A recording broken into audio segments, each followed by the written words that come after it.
काय करायचंय 8 लाख रुपये खर्च करून? बाबांनी तिसरा घास हातात घेतलेला, हातातला घास तसाच खाली ठेवला. दुसऱ्या मुलाला म्हटले, बाळा तुझी आई ऍडमिट आहे रे. 8 लाख रुपये डॉक्टरांनी खर्च सांगितलाय. माझ्याकडे 4 लाख रुपये आहेत आणि तुम्ही 4च लाख रुपये द्या.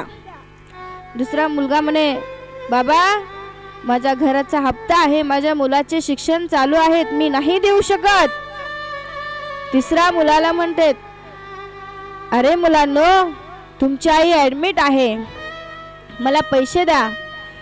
4च लाख रुपयाची गरज आहे रे. तुझी आई आहे ना माझ्याकडे बघून हॉस्पिटल मध्ये रडतीये, तिला जिवंत करायचे आपल्याला.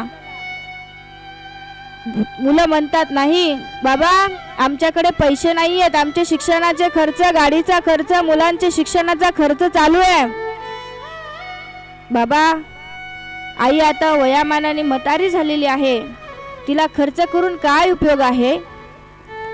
बाबा रडायला लागले. मुलांनो तुम्ही बोलतात ते खरं आहे, मुलांनो तुम्ही बोलतात ते खरं आहे. आज तुम्ही मोठे झालात ना म्हणून तुम्हाला वाटतंय तसं. ज्या वेळेस पहिला मुलगा जन्माला आला होता ना त्याच वेळेस डॉक्टरांनी सांगितलं होतं एक तर मुलगा वाचेल नाही तर त्याची आई वाचेल. त्यावेळेस आम्ही सगळे म्हणत होतो त्या मुलाची आई वाचवा, पण ती आई बाळाला वाचवा म्हणत होती रे. तिचं चुकलं, बरोबर आहे. आजपर्यंत तिचा वाढदिवस ना मी साजरा केलाय, आजपर्यंत तिचा वाढदिवस ना तिच्या वडिलांनी साजरा केलाय. अरे तिच्याकडे जे पैसे होते ना ते पैशावरती तुमचा वाढदिवस साजरा केला जायचा.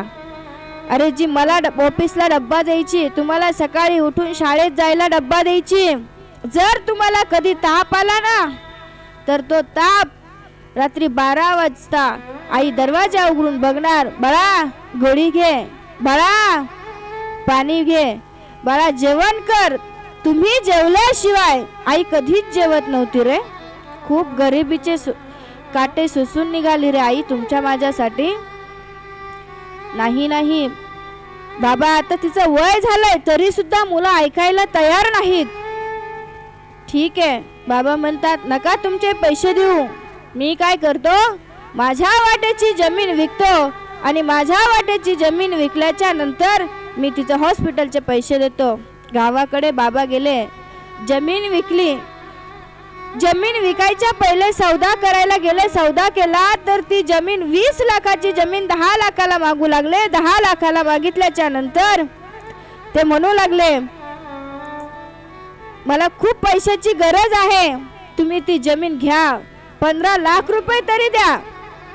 समोरचे म्हणायला लागले नाही नाही 10च लाखाला विकते. बरं ठीक आहे, कारण बाबांना पैशाची गरज होती, कारण त्यांना त्यांची पत्नी नीट करायची होती. 10 लाखात विकले. ओके ठीक आहे, उद्या नावचं करायचंय म्हणून मुलांना बोलून घेतलं साईन करायला. बोलून घेतल्याच्या नंतर मुलं आली, बाबा आम्हाला तर वाटलं ही जमीन तुम्ही गहाण ठेवतात, पण गहाण नाही, जमीन विकली जाणार नाही का? त्या आजोबाच्या जमिनीवरती आमचा हक्क असतो, तुम्ही जमीन विकू शकत नाही. ते बाबा मोठ्या मोठ्याने रडू लागले, ओरडू लागले, समजायला कोणीच नाहीये. किती वाईट दिवस असतील ना. ते बाबा मुलांना म्हणतात अरे ती म्हातारी जरी झालेली असेल पण मी माझ्या वाट्याची जमीन विकतोय ना, जमीन जरी नाही विकू दिली. अरे मुलांनो गयावया करून ते बाबा रडतायत. अरे मुलांनो ती हॉस्पिटल मध्ये गेली ना, माझ्याकडे नुसती टकामका बघती रे, तिला अजून जगायचंय, तिला अजून पाहायचंय. ठीक आहे, ते मुलं नाही म्हणतात, जमीन सुद्धा विकू दिली नाही. त्या बाबांचा एक व्यापारी मित्र होता, ते व्यापारी मित्राकडे गेले आणि व्यापारी मित्राकडे गेल्याच्या नंतर ते बाबा एवढे मोठ्या मोठ्याने रडू लागले, दादा माझी मदत कर रे, माझी पत्नी पायरीवरून घसरली, मेंदूला मार लागला, डॉक्टरांनी हॉस्पिटल मध्ये 8 लाख रुपये खर्च सांगितलाय, माझ्याकडे 4 लाख रुपये आहेत आणि 4 लाखाची मला गरज आहे.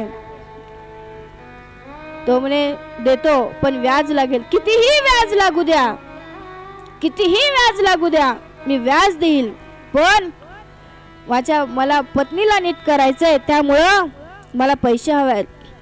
तो व्यापारी मित्र म्हणे, आज रात्रभर इथंच थांबा, उद्या सकाळी आपण हॉस्पिटलमध्ये जाऊ. हॉस्पिटलमध्ये गेल्याच्या नंतर तुला मी पैसे भरायला देतो. ठीक आहे. पहाट झाली.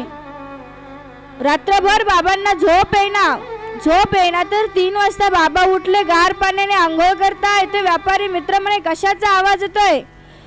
आंघोळीचा पाण्याचा आवाज येत होता. आणि ते म्हणे, बाळा दादा, ते मित्राला जो आवाज देत होता ना, तो म्हणे, दादा अरे आताशी 3 वाजलेत, आपल्याला 7 वाजता जायचंय हॉस्पिटलला. नाही रे, आता 7 वाजलेत, आता जाण्याची वेळ आलेली आहे. त्या बाबांना झोप येत नव्हती का? पत्नी हॉस्पिटलमध्ये होती म्हणून. पहाटेचे 4 वाजले. आंघोळ केली आणि मित्र आणि ते निघाल्याच्या नंतर हॉस्पिटलमध्ये पोहोचले. हॉस्पिटलमध्ये पोहोचल्यानंतर बाबांनी पूर्ण पैसे, ते गठुडा 8 लाख रुपयाचं सिस्टरकडे दिलं आणि सांगितलं, घ्या ना, माझं पेशंट ऑपरेशनला, मेंदूचं ऑपरेशन करायचंय ना, घ्या ना पेशंट ऑपरेशनला. ते सिस्टर म्हणायची, तुमचं पेशंट गेलेलं आहे आता. बाबा म्हणतात, का चेष्टा करतायत माझी तुम्ही मला सांगितलंय ना की 8 लाख रुपये भरा, तुमचं पेशंटचं ऑपरेशन करून तुमचं पेशंट नीट होणार आहे. तोपर्यंत ते पेशंट गेलेलं असताना त्या पेशंटचं दुसरी सिस्टर आली आणि परत ती बाबांना समजावून सांगते. ते म्हणतात, पोरींनो, म्हाताऱ्या माणसाची थट्टा नका रे करू. का थट्टा करतात तुम्ही म्हाताऱ्या माणसांची? बाबा, तुमचं पेशंट ऑफ झालेलं आहे. बाबा, तुमचं पेशंट ऑफ झालेलं आहे. बाबा म्हणतात, नाही, तुम्ही काय बोलतात हे मला काहीच कळत नाहीये. ज्या वेळेस ते व्यापाऱ्यांना कळतं आणि बाबांनाही कळतं की पेशंट ऑफ झाले म्हणजे पेशंट गेलेलं आहे, त्यांची पत्नी गेलेली आहे, ते पैसे बाबा असे उचलून फेकतात आणि त्या व्यापारी दादाच्या गळ्यात पडून एवढे रडतात. रडल्यानंतर धक्का बसतो. जे बाबा 8 लाख रुपये गोळा करत होते, जे बाबा पत्नीसाठी पैसा गोळा करत होते, आता ते बाबा सुद्धा याच्यातून विलीन झालेले आहेत. पहा, जीवनामध्ये मुलांनी कितीही कमवावं, काय कमवावं, किती संपत्ती कमवावी याला महत्व नाही, पण आई वडिलांची सेवा कशी करावी याला फार महत्व आहे. दोन्हीही एकाच वेळेला प्रेत निघाले.